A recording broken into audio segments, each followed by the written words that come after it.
Meus amados irmãos, diletos obreiros, pastores, ministros, quero saudar a todos com a paz do Senhor. Desta feita eu quero lhes apresentar a aula de número 5, cujo tema é Teologia do Velho Testamento, e no tópico vou falar sobre antropologia, um assunto muito sugestivo, um assunto muito procurado pelas pessoas. E alguns questionam acerca deste assunto, qual a raiz original da palavra antropologia, o que significa antropologia. No sentido científico, antropologia é o substantivo feminino, e antropologia significa a ciência do homem no sentido mais lato. E isso engloba origens, evolução, desenvolvimento físico, material e cultural, fisiologia, psicologia, e também características raciais, costumes sociais, crenças e etc. É importante falarmos sobre esse assunto, porque a Bíblia nos apresenta o homem, e é exatamente nesta aula que nós iremos entender o que é antropologia. Meus amados, eu quero fazer uso da palavra de Deus na introdução desta aula de hoje sobre antropologia. Eu quero ler em Gênesis no capítulo 1, versículos 26 e 27. E disse Deus: façamos o homem à nossa imagem, conforme a nossa semelhança, e domine sobre os peixes do mar, e sobre as aves dos céus, e sobre todo réptil que se move sobre a terra. E criou Deus o homem à sua imagem. A imagem de Deus o criou. Macho e fêmea os criou. Louvado seja o nome do Senhor. Queridos e diletos obreiros, amados irmãos em Cristo Jesus, nós estamos diante de um assunto muito importante que é a antropologia. Esse assunto é indispensável para o nosso entendimento, para a nossa compreensão, para o nosso aprendizado. Porque encontramos no Velho Testamento a história do homem, como ele surgiu, como foi criado. E dentro desse tópico, eu quero apresentar-lhes o homem e a sua natureza. Como também vou falar sobre a origem do homem. Dentro desse mesmo tópico, vou falar sobre a tricotomia do ser humano e também sobre a personalidade humana. E ainda dentro desse tópico, eu vou apresentar o homem sob 3 planos bíblicos. Quais são eles? O homem natural, o homem espiritual e o homem carnal. Espero que esta aula de hoje seja muito proveitosa. Portanto, eu peço que você pegue seu caderno, sua caneta e faça suas anotações para que você possa fazer as refutações e os questionamentos para que posteriormente possamos responder efetivamente. Que Deus abençoe a todos, em nome de Jesus. Tenhamos todos uma boa aula. Tópico número 1. Quero falar sobre a origem do homem. Amados, quanto à formação do homem, há de se notar que foi um acontecimento muito especial. E eu posso apresentar o homem na sua origem em 3 aspectos. Primeiro, o homem que foi criado à imagem e semelhança de Deus. Segundo, o homem que foi criado para exercer autoridade. E terceiro, o homem foi criado para viver em plena comunhão com Deus. Na primeira apresentação, o homem foi criado à imagem e semelhança de Deus, conforme Gênesis 1:26. Diferente de todas as outras espécies criadas, o homem foi feito à imagem e semelhança do próprio Deus. E eu falei sobre esse ponto na primeira aula, me parece, ou na segunda, quando eu falei sobre o criacionismo. na origem da palavra criar, fazer, semelhança. E eu expliquei na etimologia das palavras o sentido dessas palavras, sua origem e seus significados. Embora existam teorias que procuram minimizar a obra de Deus, entre elas a que defende a ideia de que o homem é um ser que evoluiu de um ancestral irracional, que não prova nada disso. Não há uma prova que o homem veio do macaco, do chimpanzé, como a ciência quer deixar parecer. A Bíblia nos fala da natureza humana com características que a distinguem de todas as demais espécies criadas e a coloca em posição superior. A imagem e semelhança de Deus no homem estão caracterizadas no fato de que o ser humano é um ser inteligente, é um ser racional, é um ser moralmente responsável, dotado de vontade e de liberdade de pensamento, também de consciência, que é uma consciência própria. E ele também é possuidor de certas qualidades que o capacitam a reconhecer Deus como seu Criador e também a sentir necessidade de adorá-lo. Tudo isso dentro do subtópico que é o homem criado à imagem e semelhança de Deus. No segundo subtópico, o homem criado para exercer autoridade, conforme está em Gênesis capítulo 1, versículo 28. Ao criar Adão e Eva, por exemplo, Deus os abençoou e determinou que sujeitassem a terra e dominasse todos os animais, sem exceção. Ele deveria ter domínio sobre todos os animais e todos os viventes da terra. Todas as coisas seriam sujeitas ao homem e ele podia dispor do que quisesse, pois tudo estaria sob seu cuidado e sua tutela. Então o homem tinha esse poder. E no terceiro, o homem criado para viver em plena comunhão com Deus. E na questão do homem ser criado para viver em plena comunhão com Deus, ao que tudo indica, Deus sempre passeava no jardim do Éden e certamente Adão e Eva sentiam a presença do Criador tão real que podiam até conversar com ele, conforme encontramos em Gênesis capítulo 2, versículo 19 e no capítulo 3, versículo 8. A Bíblia não esclarece por quanto tempo Adão e Eva viveram o privilégio de participar daquela íntima comunhão com o Pai, mas podemos compreender que eles viveram por um bom tempo naquele lugar maravilhoso e tudo de bom lhes era proporcionado ali. No entanto, tudo acabou em consequência do pecado de desobediência à ordem divina. Mas poderia eu também acrescentar outro aspecto importante, que é o homem criado para povoar a terra. Sim, o homem também foi criado para povoar a terra. O propósito divino era que Adão e Eva vivessem felizes no Éden, onde certamente teriam seus filhos, numa atmosfera, digamos assim, de santidade e comunhão com Deus perfeita, conforme Gênesis 1, 28. Pois a vontade do Criador não era a de deixá-los sozinhos por toda a vida. A eles nasceriam filhos que cresceriam, certo? E, por sua vez, dariam continuação à raça humana. E assim, toda a terra seria abençoada, habitada e com a maior felicidade produziria o seu fruto.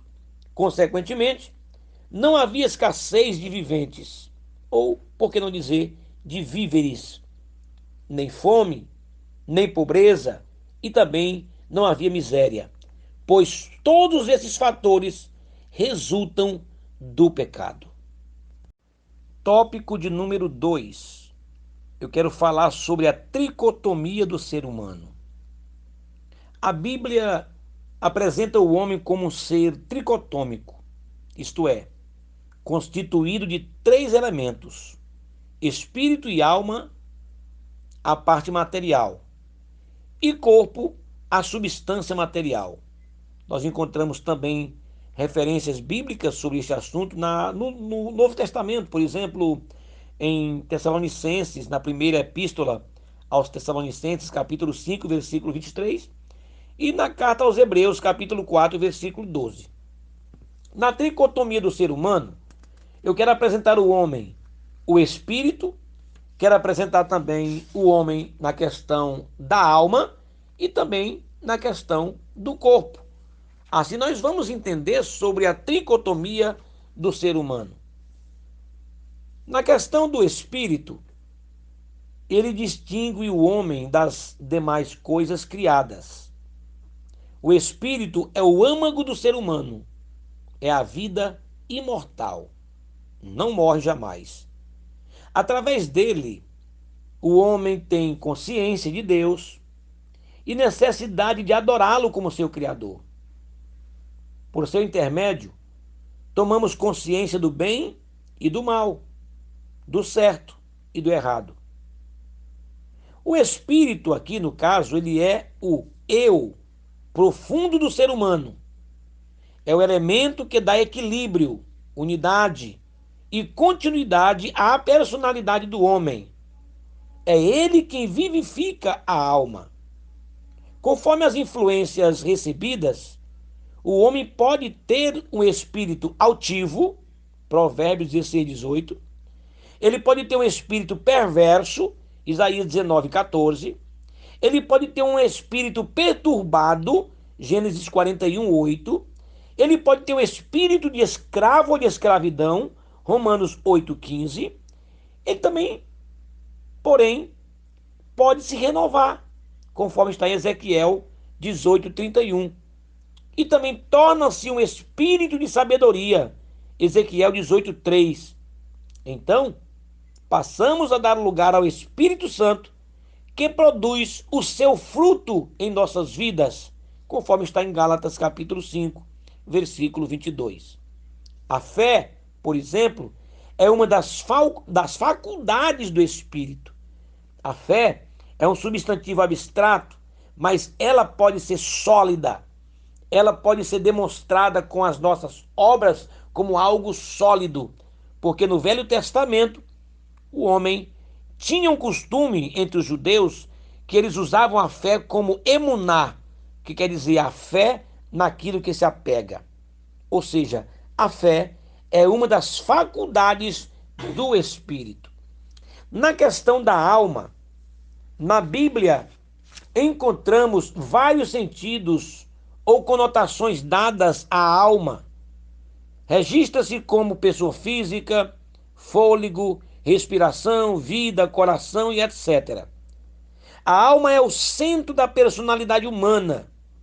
Por seu intermédio, sentimos vontade. Ela é o núcleo dos sentimentos, das emoções e da sensibilidade. Também, ela produz ou proporciona condições do corpo se expressar e está unida ao espírito e dele recebe a capacidade de sobrevivência. Do corpo, adquire os estímulos que são captados pela visão e audição e pelo o olfato, pelo paladar, pelo tato, que são transmitidos ao cérebro, pelo sistema nervoso, onde a alma elabora as impressões recebidas e emite uma resposta que vai de um ligeiro pensamento, uma emoção ou até mesmo um simples gesto ou uma ação mais trabalhada. E na questão do corpo, o corpo é a parte material do homem, conforme Gênesis 2:7. É o elemento físico e invólucro que guarda a alma e o espírito e, por tal motivo, deve receber tratamento especial. É através dele que recebemos as influências, as impressões e os estímulos e nos comunicamos com o mundo exterior. O corpo por si só, ele não é capaz de realizar coisa alguma. Porém, sob o comando da alma e do espírito, ele se torna uma bênção ou uma maldição. E algumas designações dadas ao corpo, por exemplo, que é a casa do tabernáculo, conforme Coríntios segundo aos Coríntios 5 primeiros, se não me falha a memória, também significa algo perecível que pode ser destruído ou arruinado. Pode ser conhecido como carne, que é do grego sarx, também como templo, como corpo humano e frágil, terreno e corruptível. Todavia, cremos nas promessas divinas que são expressas na Bíblia, que nos alimentam a esperança de um dia sermos transformados, conforme está na primeira epístola aos Coríntios, capítulo 15, versículos 51, 52 e 54.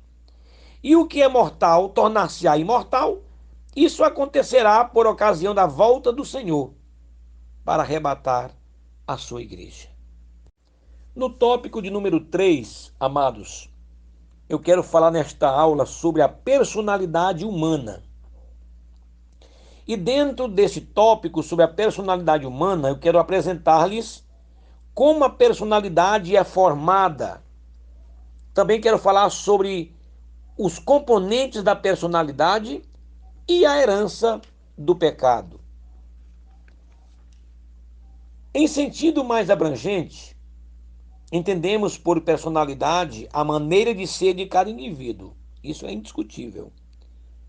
Que é o conjunto de atributos próprios que caracterizam uma pessoa.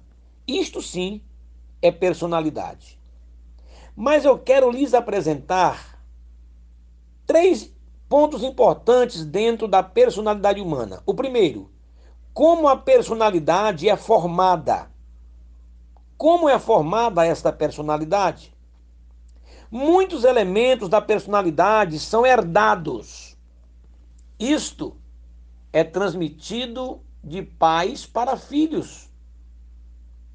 Na concepção de um novo ser, no momento da fecundação, os caracteres hereditários são determinados e vão se implantando nas células para formar a personalidade do indivíduo, que é algo ímpar.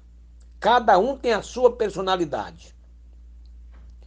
Outra parte da personalidade vai ser estruturada e desenvolvida através de agentes exteriores, isto é, no meio ambiente e dos fatores sociais que cercam o indivíduo.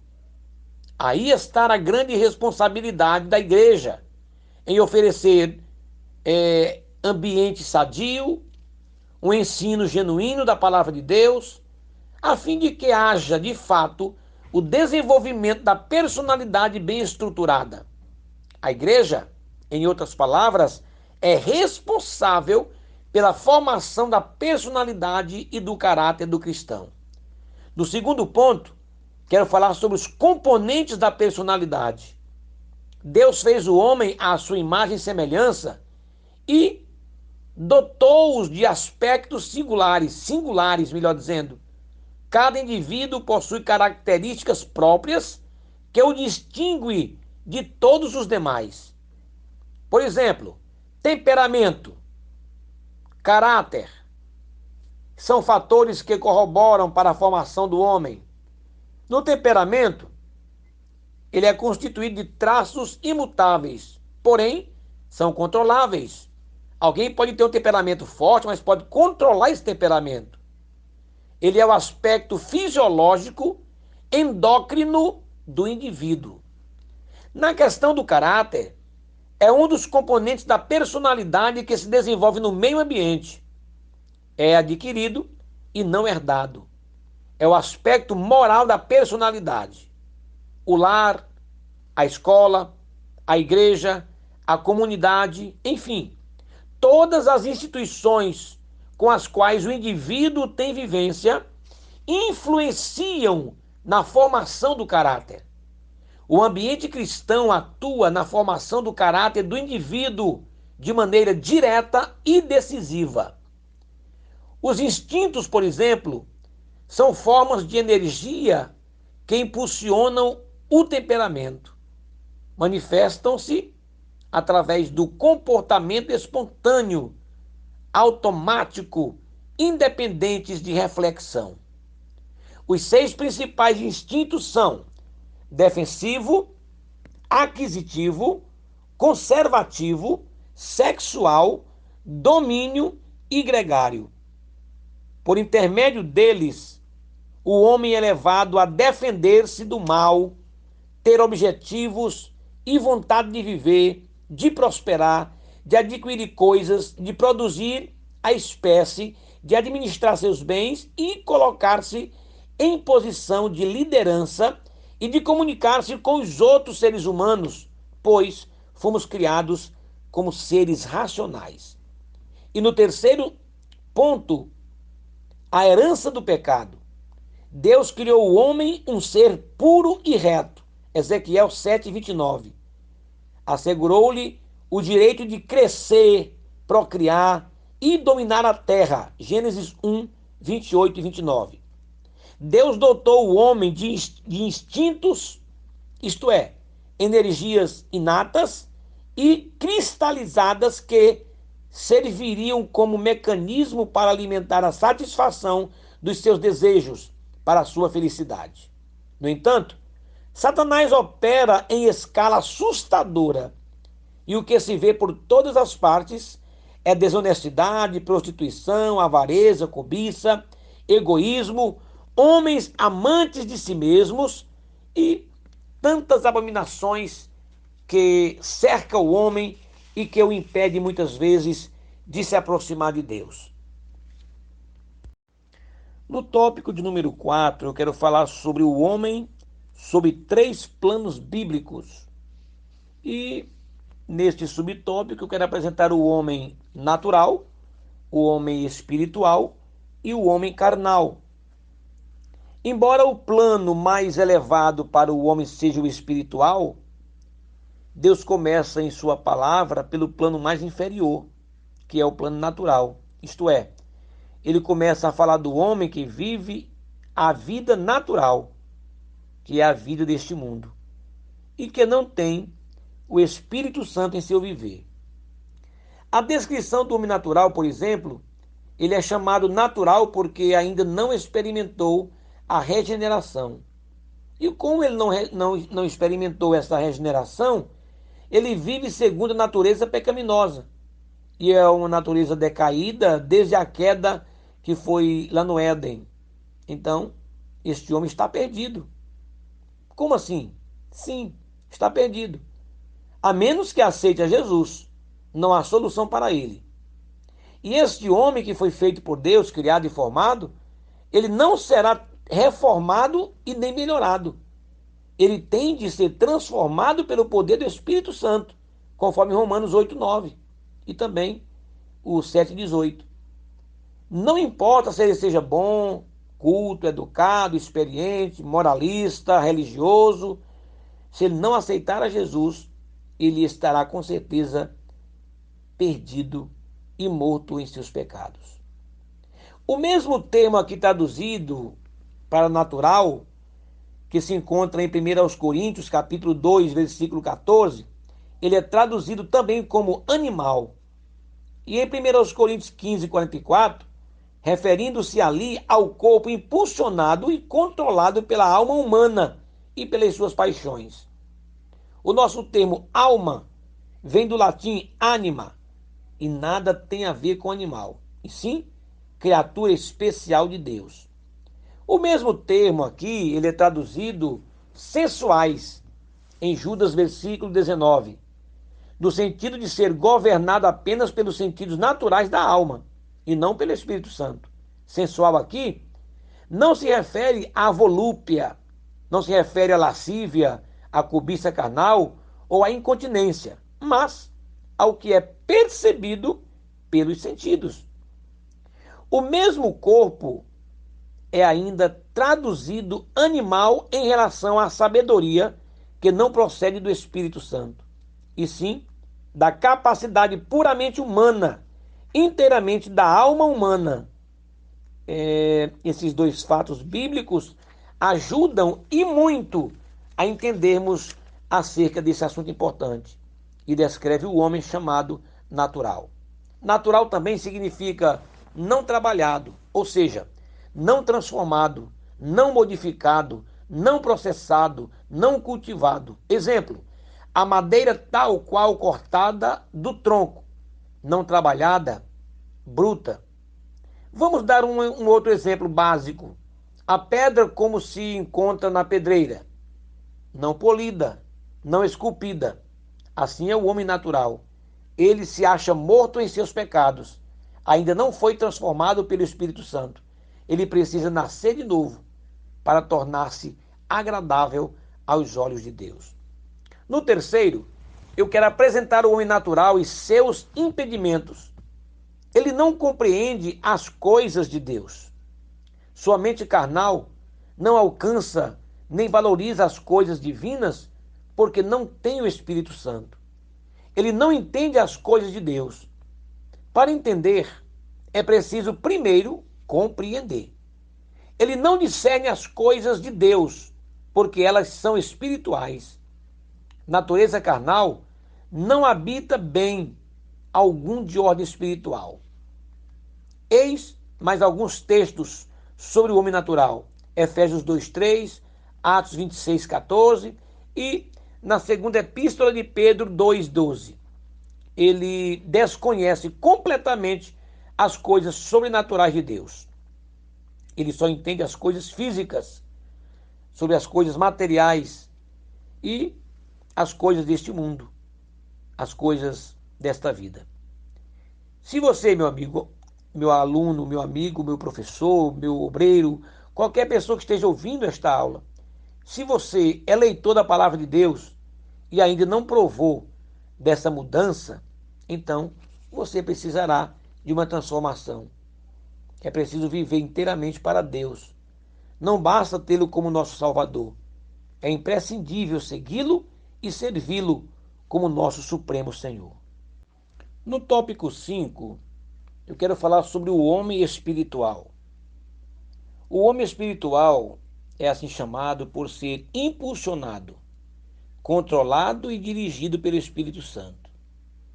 O seu eu, entre aspas, está vivo, mas se acha crucificado com Cristo, conforme está em Gálatas 2:20, Romanos 6:11. O plano e a vontade de Deus é que sejamos espirituais. O relacionamento do homem espiritual com Deus, por exemplo, é exatamente o inverso do homem natural. Este relacionamento é tríplice. Por que é tríplice? Porque o homem espiritual aceitou a Cristo como seu Salvador e nasceu de novo espiritualmente.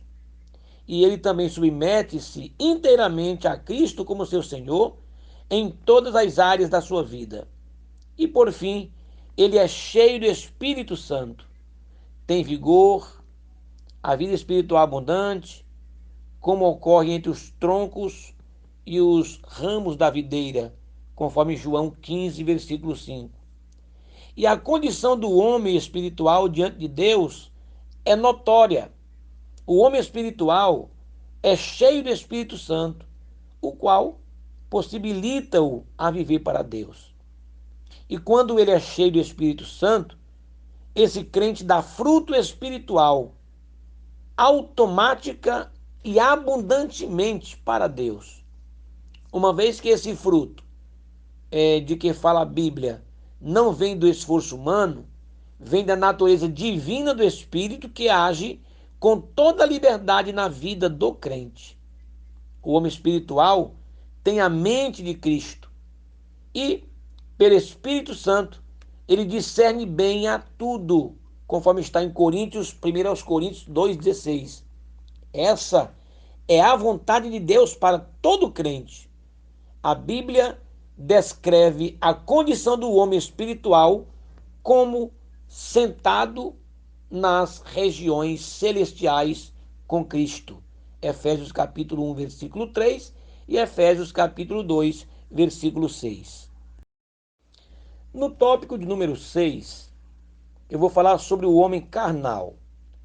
E dentro desse subtópico sobre o homem carnal, eu quero apresentar o relacionamento do homem carnal com Deus, a condição do homem carnal diante de Deus e os sinais do homem carnal. Pelo contexto destas passagens e de outras congêneres, vê-se que o homem carnal é crente e também ele é salvo. Não obstante, sua vida cristã é mista, dividida e marcada por constantes subidas e descidas. Ele é um crente que começa pelo espírito e termina pela carne. É chamado carnal porque a velha natureza adâmica herdada na raça humana nele prevalece. Ainda não foi subjugada pelo Espírito Santo. A natureza humana pecaminosa existe em todo crente. Embora não possa ser mudada, precisa ser modificada e vencida pelo poder do Espírito Santo. Nem todo crente vive uma vida consagrada, nem se acha disposto a vencer plenamente a natureza adâmica. Na igreja de Corinto, por exemplo, muitos crentes eram carnais. A sua velha natureza estava livre para agir, ao invés de levar cativo todo pensamento à obediência a Cristo. Isso só há de ser obedecido, só há de ser obtido, por exemplo, por nossa inteira submissão a Cristo, como nosso Senhor e Salvador, e também pela obra santificadora do Espírito Santo em nosso ser. Conforme está escrito em Romanos capítulo 6, versículo 11, não é o pecado que morre dentro do crente. O crente é que deve morrer para o pecado e viver para Deus. Também, conforme Gálatas 6,14, não basta o mundo estar crucificado para o crente. O crente é que tem de estar crucificado para o mundo. Um dos grandes perigos na vida cristã consiste em se descer da cruz. Esta é uma mensagem para quem já é discípulo de Jesus. Segundo, o relacionamento do homem carnal com Deus. Ele entristece o Espírito Santo, fazendo o que bem quer. O Espírito Santo não pode levá-lo à vida cristã abundante, a uma vida poderosa e triunfante, porque o tal crente é imaturo e acha-se preso às coisas desta vida e às coisas desse mundo. E também a condição do homem carnal diante de Deus. Ele está dividido, em parte vive para Deus e em parte ele vive para agradar a si mesmo. Enquanto o homem espiritual vive no plano superior das regiões celestiais, o carnal vive mais na esfera do terreno, porque a sua visão está voltada para o natural.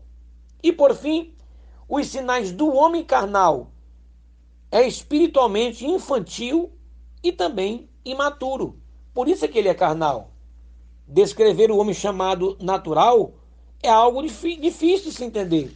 Mas o homem carnal é fácil de ser identificado porque ele se mostra pelas suas obras. Então ele vive de leite, no sentido de rudimentos da doutrina. Ele é sectário e dado a isso, por exemplo, conforme 1 Coríntios 3,4. Ele é dominado pela igreja, ou seja, perdão, ele é dominado pela inveja, 1 Coríntios 3,3. E também ele é dado a contendas e considera isto uma virtude e um direito. Também não se aflige ante os problemas da igreja, como ocorria em Corinto. O carnal, com maturidade ou naturalidade, e facilidade, ele move a ação judicial contra a igreja e contra os seus irmãos. Por que ele faz isso? Porque ele é carnal. Então, como ele é carnal, ele então move ações judiciais contra a igreja, contra os seus irmãos, com naturalidade. Então, o crente carnal, por fim, ele vive uma vida mista, querendo agradar a si mesmo do que agradar a Deus. Ele quer agradar mais aos outros, ele quer agradar ao mundo e não simplesmente agrada a Deus. Assim é identificado o homem carnal. Quanto à natureza do homem, quanto à sua tricotomia, quanto às suas personalidades, seu caráter, a formação do caráter e de sua personalidade, é importante observarmos atentamente cada ponto desta aula de hoje. E o crente carnal, ele deve refletir e tomar a decisão de mudar de vida e afastar-se de tudo que é desagradável a Deus, pois ele corre um risco muito grande de abandonar a fé. Segundo o que nós podemos aprender nesta aula de hoje, o homem carnal ele tem de se separar do mundanismo e deve se purificar mediante o sangue de Jesus Cristo, o Espírito Santo e a palavra de Deus. Enfim, ele deve apartar-se de tudo quanto contamina o espírito, a alma e o corpo e aperfeiçoar a sua santificação no temor do Senhor.